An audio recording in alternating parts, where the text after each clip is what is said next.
बिस्मिल्लाहिर्रहमानिर्रहीम। सबसे पहले तो मैं शुक्रगुज़ार हूँ कराची प्रेस क्लब के सदर, सेक्रेटरी, बाकी ऑफिस बेयरर्स, गवर्निंग बॉडी और ख़ास तौर पे कराची प्रेस क्लब के मेंबरान का कि उन्होंने आज यहाँ मुझे दावत दी। ये जगह मेरे लिए नई है, ये जगह पाकिस्तान पीपल्स पार्टी के लिए नई नहीं है। ये वो जगह है जहाँ से सख्त तरीन मार्शल में शहीद मोहतरमा बेनज़ीर भुट्टो ने जमहूरियत की बहाली के लिए जद्दोजहद शुरू की। ये वो जगह है जहाँ उससे भी पहले शहीद ज़ुल्फ़िकार अली भुट्टो एक आमिर के ख़िलाफ़ जब जद्दोजहद कर रहे थे उस आमराना हुकूमत के ख़िलाफ़, तब भी ये कराची प्रेस क्लब और उसके मेंबरान शहीद ज़ुल्फ़िकार अली भुट्टो के साथ साथ थे। अभी भी हमारी लीडरशिप, चाहे चेयरमैन बिलावल भुट्टो ज़रदारी साहब हों, यहाँ सदर आसिफ अली ज़रदारी साहब हों, वो मीडिया को और ख़ास तौर पे इस प्रेस क्लब को उस नज़र से देखते हैं कि उन्हें पता है कि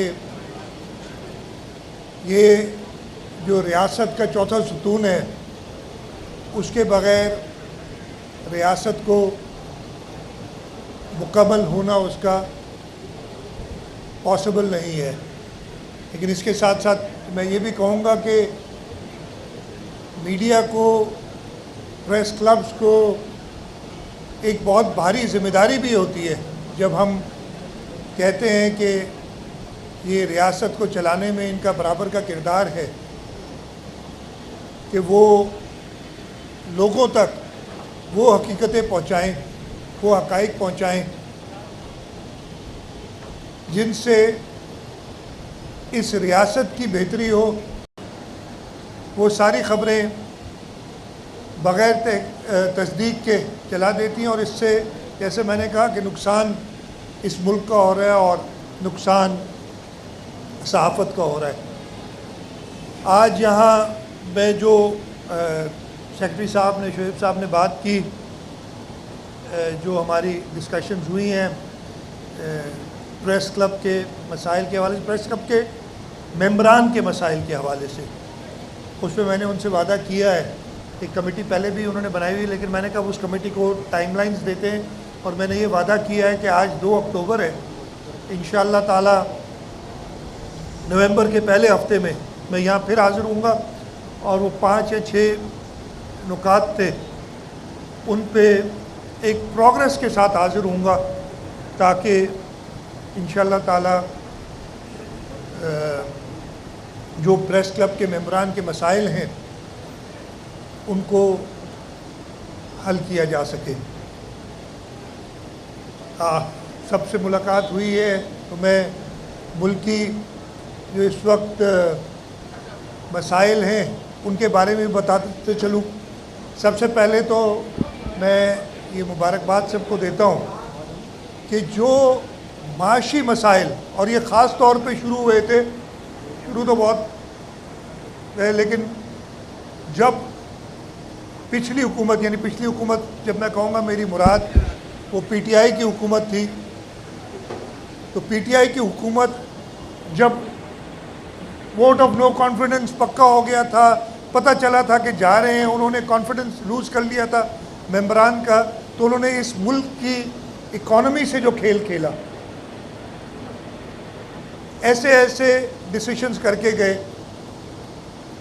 और वो कर क्या रहे थे, वो जानबूझ के, कोई ऐसा नहीं था कि अपनी समझ रहे थे कि उनकी इक़्तिदार को कोई तूल पकड़ेगी, इससे उन्हें पता था कि वो जा रहे हैं,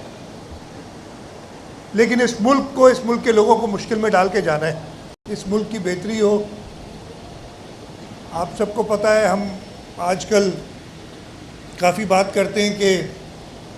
पहले तो एक बड़ा हाई स्टैंडर्ड होता था सहाफ़त का, वो अभी भी है, सहाफ़ियों के बारे में कोई ऐसी बात नहीं, लेकिन अब मसला ये है कि हर एक आदमी जिसके हाथ में एक मोबाइल फ़ोन है ان قدائر کو جانے بغیر کہ صحافی کہلانے کے لیے آپ کو اپنا کتنا ذمہ دارانہ کردار ادا کرنا ہے، اس کے بغیر ہی وہ صحافی بن جاتا ہے. اور ٹیکنالوجی جس کے بہت زیادہ فوائد ہیں، اگر اس کو غلط استعمال کیا جائے تو اس کے نقصان بھی بہت ہوتے ہیں.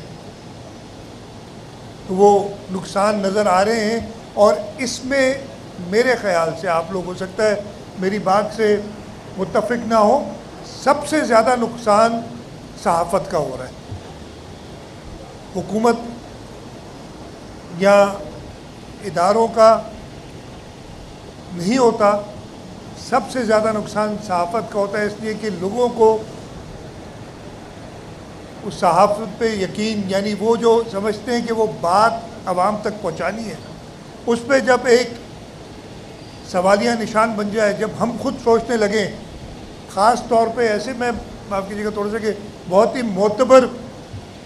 ادارے، صحافی ادارے ایسی خبریں دیں جو بعد میں غلط ثابت ہوں. ایک زمانہ تھا، مجھے اچھی طرح یاد ہے، اگر کسی جگہ کوئی خبر دینی پڑتی تھی تو اس کا، ابھی بھی یہ ہوگا میرا خیال ہے، وہ پرنٹ میڈیا میں تو بڑے اس کے مراحل ہوتے تھے، اور جب تک وہ 10-12 مراحل سے گزر کے ایڈیٹوریل بورڈ سے کوئی خبر اپروو نہیں ہوتی تھی وہ آگے چھپتی نہیں تھی. لیکن انفارچونیٹلی اب وہ سوشل میڈیا کے بعد ایون الیکٹرانک میڈیا اور کہیں کہیں پرنٹ میڈیا، وہ ساری خبریں بغیر تصدیق کے چلا دیتی ہیں، اور اس سے، جیسے میں نے کہا، کہ نقصان اس ملک کا ہو رہا ہے اور نقصان صحافت کا ہو رہا ہے. آج یہاں میں جو سیکرٹری صاحب نے، شعیب صاحب نے بات کی، جو ہماری ڈسکشنز ہوئی ہیں پریس کلب کے مسائل کے حوالے سے، پریس کلب کے ممبران کے مسائل کے حوالے سے، اس پہ میں نے ان سے وعدہ کیا ہے.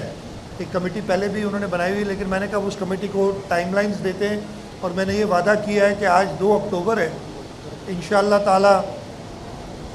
نومبر کے پہلے ہفتے میں میں یہاں پھر حاضر ہوں گا،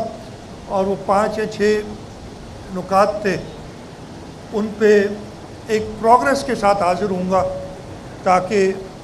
انشاءاللہ تعالی جو پریس کلب کے ممبران کے مسائل ہیں ان کو حل کیا جا سکے. سب سے ملاقات ہوئی ہے تو میں ملکی جو اس وقت مسائل ہیں ان کے بارے میں بتاتے چلوں. سب سے پہلے تو میں یہ مبارکباد سب کو دیتا ہوں کہ جو معاشی مسائل، اور یہ خاص طور پہ شروع ہوئے تھے، شروع تو بہت ہے، لیکن جب پچھلی حکومت، یعنی پچھلی حکومت جب میں کہوں گا میری مراد وہ پی ٹی آئی کی حکومت تھی، تو پی ٹی آئی کی حکومت جب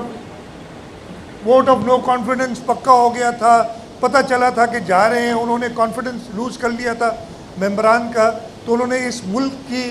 اکانومی سے جو کھیل کھیلا، ایسے ڈیسیشنز کر کے گئے. اور وہ کر کیا رہے تھے؟ وہ جان بوجھ کے، کوئی ایسا نہیں تھا کہ اپنی سمجھ رہے تھے کہ ان کی اقتدار کو کوئی طول پکڑے گی، اس سے انہیں پتہ تھا کہ وہ جا رہے ہیں،